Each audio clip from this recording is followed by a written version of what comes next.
Bismillahirrahmanirrahim. Assalamualaikum warahmatullahi wabarakatuh. Bertemu kembali dengan saya di mata kuliah kewirausahaan untuk mahasiswa jurusan agribisnis Fakultas Sains Terapan Universitas Suryang Kencana Cianjur. Hari ini materi yang akan saya bahas adalah tentang bentuk organisasi usaha. Mari kita sama-sama lihat paparan yang akan saya share berikut ini.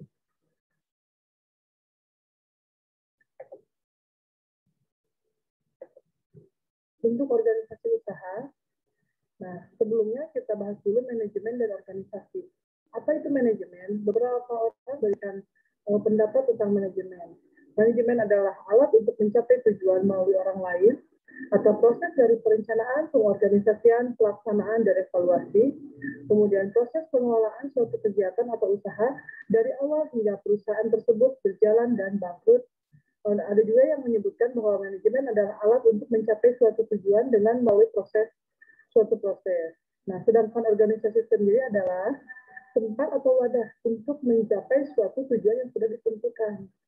Nah, kemudian di organisasi itu ada struktur yang jelas, ada pembagian tugas dan wewenang.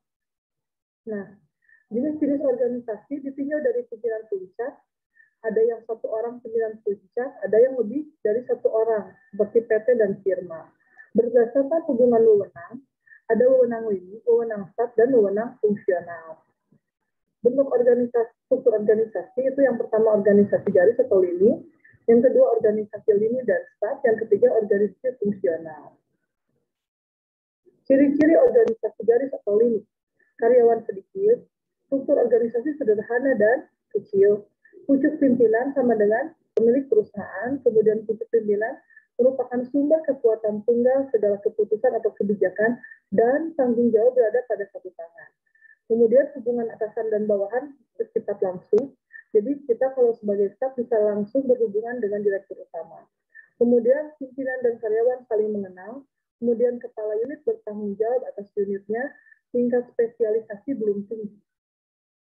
Nah, keuntungannya apa? Keuntungannya itu kesatuan pimpinan terjalin, koordinasi mudah, disiplin tinggi, solidaritas tinggi, dan pengendalian ketat dapat dilaksanakan.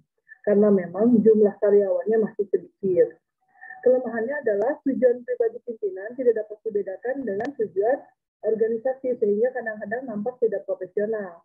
Kemudian pimpinan bisa cenderung otoriter karena satu arah. Kecepatan karyawan berkembang terbatas dan bergantung pada satu orang.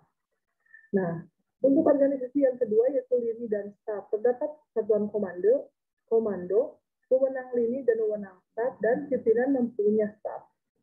Nah, wewenang staf ahli, terdiri dari staf penasihat, staf pelayanan, staf pengendali, dan staf fungsional. Kemudian staf pribadi adalah ada pembantu dan staf umum. Ciri-ciri karyawan relatif banyak, hubungan atasan bawahan tidak langsung, kemudian pimpinan karyawan tidak begitu saling mengenal, kemudian spesialisasi beraneka ragam, kesatuan perintah tetap dipertahankan. Nah, kelebihannya adalah asas kesatuan tetap dipertahankan, adanya pembagian tugas yang jelas, tipe organisasi lini dan staff fleksibel, asas the right man on the right place lebih mudah dilaksanakan, pengambilan keputusan lebih mudah, koordinasi juga mudah, disiplin dan moral karyawan tinggi, keuntungan dari spesialisasi dapat diperoleh, kemudian bakat karyawan dapat dikembangkan. Kelemahannya adalah perintah dan bantuan nasihat sulit dibedakan, kemudian solidaritas kurang dan persaingan kurang sehat. Nah, sedangkan bentuk yang terakhir adalah organisasi fungsional, pembidangan tugas secara tegas dan jelas. Spesialisasi karyawan dapat dikembangkan, bawahan akan menerima perintah dari beberapa orang atasan, koordinasi menyeluruh, kemudian koordinasi mudah, solidaritas moral, dan disiplin tinggi. Kelemahannya, pekerjaan kadang membosankan. Karyawan sulit mengadakan tour of duty atau tour of area, kemudian karyawan mementingkan bidangnya, timbul semangat kelompok berlebihan. Pertimbangan penentu organisasi, kita mau pilih yang mana? Ya, yang pertama adalah dari tujuannya dan bentuk badan usaha yang akan kita bentuk. Kemudian jumlah tenaga kerja yang kita punya. Jadi jangan sampai kita membentuk organisasi yang rumit, tapi jumlah karyawannya sedikit.